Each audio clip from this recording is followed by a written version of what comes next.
अस्सलाम वालेकुम स्टूडेंट। तो स्टूडेंट हमने अपने लास्ट लेक्चर में डिस्कस किया था कि order of a differential equation क्या होता है, डिग्री ऑफ डिफरेंशियल इक्वेशन, फिर हमने लीनियर डिफरेंशियल इक्वेशन के बारे में पढ़ा था और इनसे रिलेटेड कुछ एग्जांपल जो हैं, कुछ प्रॉब्लम जो है वो हमने किए। आज इस लेक्चर में स्टूडेंट हमने पढ़ना है सोल्यूशन ऑफ डिफरेंशियल इक्वेशन जो है ये क्या होता है। तो आइए स्टूडेंट आज के लेक्चर को स्टार्ट करते हैं। तो जो टॉपिक है आज के लेक्चर का वो है student solution of differential equation. DE मैंने यहाँ पे लिखा है, मैंने आपको बताया हुआ है पिछले लेक्चर में कि हम डिफरेंशियल इक्वेशन को डीई भी बोलते हैं शॉर्टकट फॉर्म में। तो कहता है सॉल्यूशन ऑफ डीई मीन के solution of differential equation. The solution of differential equation is a relation. कहता है जो डिफरेंशियल इक्वेशन का सॉल्यूशन होता है वो एक रिलेशन होता है बिटवीन द वेरिएबल, वेरिएबल के दरमियान, नॉट कंटेनिंग डेरिवेटिव, जिसमें डेरिवेटिव जो है वो कंटेन नहीं करते, which satisfied the given differential equation, जो के गिवन डिफरेंशियल इक्वेशन को सेटिस्फाइड करता है। देखो स्टूडेंट इसका क्या मतलब बनता है, कहता है सॉल्यूशन ऑफ डिफरेंशियल इक्वेशन। हम सबसे पहले यहाँ पे इसकी एग्जांपल देखते हैं कि डिफरेंशियल इक्वेशन लिखते हैं। यहाँ पे एग्जांपल इसकी ये स्टूडेंट हमारे पास एक एग्जांपल है d y over d x equal to 1। ये मैंने एक डिफरेंशियल इक्वेशन लिखी, ठीक है स्टूडेंट। कहता solution of differential equation is a relation. कहता डिफरेंशियल इक्वेशन का जो सॉल्यूशन होता है वो एक रिलेशन होता है किन के दरमियान, वेरिएबल के दरमियान, और उनमें जो डेरिवेटिव है वो इन्वॉल्व नहीं होते, और वो जो वेरिएबल है गिवन डिफरेंशियल इक्वेशन को क्या करते हैं, सेटिस्फाइड करते हैं। इसका मतलब क्या बनता है, देखो स्टूडेंट हमने एक डिफरेंशियल इक्वेशन ली, अब हम इसका सॉल्यूशन फाइंड करना चाह रहे हैं। तो देखो स्टूडेंट हम इसको इस तरह से भी लिख सकते हैं d y equal to d x. क्या किया है हमने, बोथ साइड पे इसको dx के साथ कर दिया है हमने मल्टीप्लाई।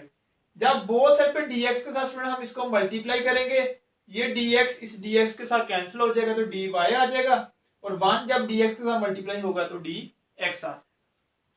फिर इसके बाद हम क्या करेंगे, इसको बोथ साइड पे इंटीग्रेट कर देंगे, तो इसकी इंटीग्रेशन लेंगे dy equal to integral dx, और जब हम इसको इंटीग्रेट करेंगे तो हमें पता है 1 की इंटीग्रेशन क्या होती है, ठीक है, y यहाँ पे x प्लस सी। देखो स्टूडेंट ये हमारे पास गिवन डिफरेंशियल इक्वेशन थी, हमने इसको इंटीग्रेट किया तो हमारे पास एक फंक्शन कह लो कि आ गया है, जिसमें क्या आ रहे हैं, वेरिएबल्स आ रहे हैं, ठीक है। ये हमारे पास क्या आ रहे हैं, वेरिएबल्स आ रहे हैं, और इसमें हमारे पास जो है वो डेरिवेटिव नहीं है। उसने यही कहा था ना, a solution of differential equation is a relation between variable. कहता है जो डिफरेंशियल इक्वेशन है इसका जो सॉल्यूशन होता है वो क्या होता है, एक रिलेशन होता है वेरिएबल के दरमियान, नॉट कंटेनिंग डेरिवेटिव, जिसमें डेरिवेटिव कंटेन नहीं करते। तो देखो इसमें डेरिवेटिव कंटेन नहीं करते, और ये जो रिलेशन है वेरिएबल का जो रिलेशन है, कहता है satisfied the given differential equation. ये जो रिलेशन हमने फाइंड किया है ये इस गिवन डिफरेंशियल इक्वेशन को क्या करता है, सेटिस्फाइड करता है, ठीक है स्टूडेंट। सेटिस्फाइड करने का क्या मतलब था कि जब हम इस y की वैल्यू को इस डिफरेंशियल इक्वेशन में पुट करेंगे तो पुट करने से लेफ्ट साइड और राइट साइड का जो आंसर है वो स्टूडेंट क्या आएगा, सेम आएगा। अब चेक भी कर सकते हैं ये किस तरह से सेटिस्फाइड करता है, आपको साथ में मैं ये भी बताता चलो। देखो यहाँ पे हमारे पास जो इक्वेशन बनी है student y equal to x plus c, y की वैल्यू अगर हम इसको क्या करें, इस डिफरेंशियल इक्वेशन में पुट करें, देखो किस तरह से हमने पुट करना है, ये हमारे पास डी y की यहाँ पे स्टूडेंट हम ये वैल्यू पुट कर देंगे x plus c over d x equal to 1, ठीक है। अब इसका मतलब है सी एक्स प्लस सी का क्या लेना है, डेरिवेटिव अप्लाई करना है इसका।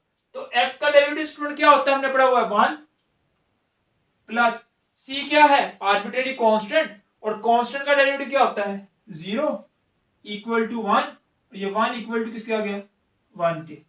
इसका मतलब ये जो रिलेशन है वेरिएबल का, ये गिवन डिफरेंशियल इक्वेशन को क्या कर रहा है, सेटिस्फाइड कर रहा है कि जब हमने इससे y की वैल्यू को यहाँ पे पुट किया तो इसका बोथ साइड पे आंसर क्या आ गया, सेम आ गया। ठीक है, समझ आ गई कि सोल्यूशन ऑफ डिफरेंशियल इक्वेशन क्या होता है। कहता है सोल्यूशन ऑफ डिफरेंशियल इक्वेशन जो है हमारे पास एक रिलेशन होता है, और रिलेशन किनके दरमियान होता है, वेरिएबल के दरमियान होता है, वेरिएबल के दरमियान होता है, और उन वेरिएबल में डेरिवेटिव नहीं आते, और वो जो रिलेशन है गिवन डिफरेंशियल इक्वेशन को क्या करता है, सेटिस्फाइड करता है। ये सुन इसकी एग्जांपल थी, हमने एक डिफरेंशियल इक्वेशन ली, इसको इंटीग्रेट किया तो हमारे पास वेरिएबल का एक रिलेशन आ गया, और अभी हमने देखा तो ये जो वेरिएबल का रिलेशन आया है इसमें डेरिवेटिव कोई भी नहीं आ रहा, और ये गिवन डिफरेंशियल इक्वेशन को क्या करता है, सेटिस्फाइड करता है। इसका मतलब हम कहेंगे ये जो रिलेशन है इस dy और dx का क्या है, सोल्यूशन है। ठीक है स्टूडेंट, आगे अगर हम बात करें टाइप ऑफ सोल्यूशन की, तो there are two types of solution. Student solution की जो है वो टू टाइप्स होती है, वो टू टाइप कौन सी है, जनरल सोल्यूशन और पार्टिकुलर सोल्यूशन। तो हम देख लेते हैं जनरल सोल्यूशन क्या होता है और पार्टिकुलर सोल्यूशन जो है वो क्या होता है। सबसे पहले हम स्टूडेंट बात करते हैं जनरल सोल्यूशन की। a solution of differential equation which contain as many arbitrary constant as the order of the differential equation is called general solution of the differential equation। इसका मतलब क्या है, कहते हैं differential equation, a solution of differential equation which contain as many arbitrary constant। कहते हैं differential equation का solution जिसमें आर्बिट्रेरी कांस्टेंट आ रहे हो, और वो जो आर्बिट्रेरी कांस्टेंट आ रहे हैं वो कितने हो, जितने उस इक्वेशन का क्या हो, ऑर्डर हो। फॉर एग्जांपल देखो, मैं यहाँ पे इसकी भी एग्जांपल आपको देता हूं। मैं यहाँ पे अभी हमने जो एग्जांपल की इसी को ले लेते हैं, एग्जांपल इसकी यहाँ पे हमने दी है कि differential equation student d y over dx equal to 1। ठीक है, जब हमने इसको देखो फ्रेंड यहां पे सोल्व किया तो सोल्व करने से हमारे पास इसका सॉल्यूशन क्या आया था, इसका सॉल्यूशन हमारे पास आया y equal to x plus c. यही इक्वेशन हमने डिफरेंशियल इक्वेशन ली और इसका सॉल्यूशन हमारे पास क्या आता है, y equal to x plus c, y equal to x plus सी।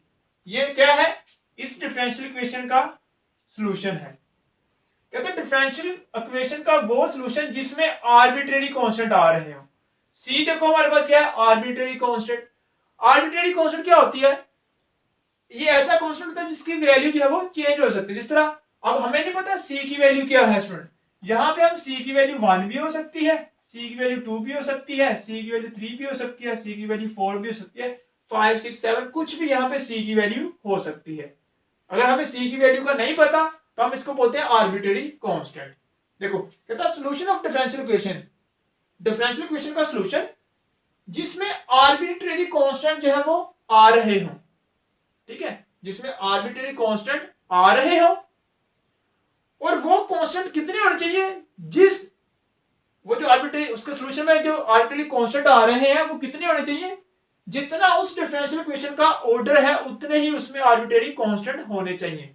तो उस सॉल्यूशन को हम क्या बोलते हैं, जनरल सॉल्यूशन बोलते हैं। देखो अगर हम इस डिफरेंशियल इक्वेशन की बात करें तो इसका ऑर्डर कितना आ रहा है, यहां से हमें नजर आ रहा है कि इसका ऑर्डर जो है, ये हमने पढ़ा हुआ है कि ऐसे डिफरेंशियल इक्वेशन जिसमें हाईएस्ट ऑर्डर डेरिवेटिव हो, जो हाईएस्ट ऑर्डर डेरिवेटिव होता है वही इस इक्वेशन का क्या होता है, ऑर्डर होता है। तो हाईएस्ट डेरिवेटिव कौन सा इन्वॉल्व है, फर्स्ट ऑर्डर, यानी कि इसका ऑर्डर क्या है 1। अगर इसका ऑर्डर 1 है तो इसका मतलब इसका जो सॉल्यूशन है डिफरेंशियल इक्वेशन का, इसमें आर्बिट्रेरी कांस्टेंट में कितने होने चाहिए, 1। तो देखो एक ही आर्बिट्रेरी कांस्टेंट आ रहा है। ठीक है, तो कहते हैं डिफरेंशियल इक्वेशन का वो सॉल्यूशन जिसमें आपके पास आर्बिट्रेरी कांस्टेंट आ रहे हो। ठीक है, डिफरेंशियल इक्वेशन का वो सॉल्यूशन जिसमें क्या आ रहे हो, आर्बिट्रेरी कांस्टेंट आ रहे हो। तो कहता है उस सॉल्यूशन को हम क्या बोलते हैं, जनरल सॉल्यूशन बोलते हैं। सिंपल डेफिनेशन के डिफरेंशियल इक्वेशन का वो सॉल्यूशन जिस सॉल्यूशन में आर्बिट्रेरी कांस्टेंट आ रहे हो उस सॉल्यूशन को हम क्या बोलते हैं, जनरल सोल्यूशन बोलते हैं। और आर्बिट्रेरी कांस्टेंट क्या होते हैं? ऐसे कांस्टेंट जिसकी हमें वैल्यू का पता ही नहीं है। आर्बिट्रेरी का मतलब कुछ जिनकी इसकी वैल्यू क्या है, चेंज हो सकती है, हमें नहीं पता सी की वैल्यू यहाँ पे क्या है, 1 भी हो सकती है, 2 भी हो सकती है, 3 भी, 4 भी, 5 भी एंड सो ऑन, कोई भी वैल्यू यहाँ पे सी की हो सकती है, इसलिए हम इसको बोलते हैं आर्बिट्रेरी कांस्टेंट। तो ऐसा सोल्यूशन जिसमें आर्बिट्रेरी कांस्टेंट आ रहे हो उस सोल्यूशन को हम क्या बोलते हैं जी? जनरल सोल्यूशन बोलते हैं। अब नेक्स्ट हम बात करते हैं पार्टिकुलर सोल्यूशन। अब पार्टिकुलर सोल्यूशन क्या होता है स्टूडेंट? कहता है solution obtain from the general solution. कहता है ऐसा सोल्यूशन जो हासिल किया गया हो, सोल्यूशन ऑब्टेन फ्रॉम, कहां से? जनरल सोल्यूशन से। कहता है ऐसा सोल्यूशन जो जनरल सोल्यूशन से ऑब्टेन किया गया हो, कैसे? By giving the particular values to the constant. कि उस जनरल सोल्यूशन में जो कांस्टेंट आ रहा है अगर हम उसको कोई वैल्यू दे दें तो फिर जो हमारे पास कहता है सोल्यूशन होगा उसको हम क्या बोलेंगे जी? पार्टिकुलर सोल्यूशन बोलेंगे। फॉर एग्जाम्पल ये हमारे पास differential equation dy over dx equal to 1, और इसका अभी हमने इधर सोल्यूशन देखा कि वो सोल्यूशन होता है y equal to x plus c. देखो उसमें अभी हमने पढ़ा कि ऐसा डिफरेंशियल, किसी भी डिफरेंशियल इक्वेशन का ऐसा सोल्यूशन जिसमें आर्बिट्रेरी कांस्टेंट आ रहे हो उस सोल्यूशन को हम क्या बोलते हैं? जनरल सोल्यूशन बोलते हैं। ठीक है, कहता है अगर इस आर्बिट्रेरी जो कांस्टेंट आ रहा है इसको हम कोई वैल्यू साइन कर दें, for example c equal to है 5, तो इस जनरल सोल्यूशन में अगर हम आर्बिट्रेरी जो कांस्टेंट है उसकी जगह पे कोई क्या कर दें? पार्टिकुलर वैल्यू जो है वो साइन कर दें, उसको जगह पे पुट कर दें, तो ये हमारे पास क्या बन जाएगा? y equal to x plus 5। तो कहता फिर ये जो सोल्यूशन होगा इस सोल्यूशन को हम क्या बोलते हैं जी? पार्टिकुलर सोल्यूशन बोलते हैं। कि a solution obtain from a general solution, ऐसा सोल्यूशन जो जनरल सोल्यूशन से क्या हो? ऑब्टेन हो by giving the particular values to the constant. अगर हम कांस्टेंट को कोई वैल्यू फिक्स कर दें तो फिर वो जो सोल्यूशन होगा उसको हम क्या कहेंगे? पार्टिकुलर सोल्यूशन कहेंगे।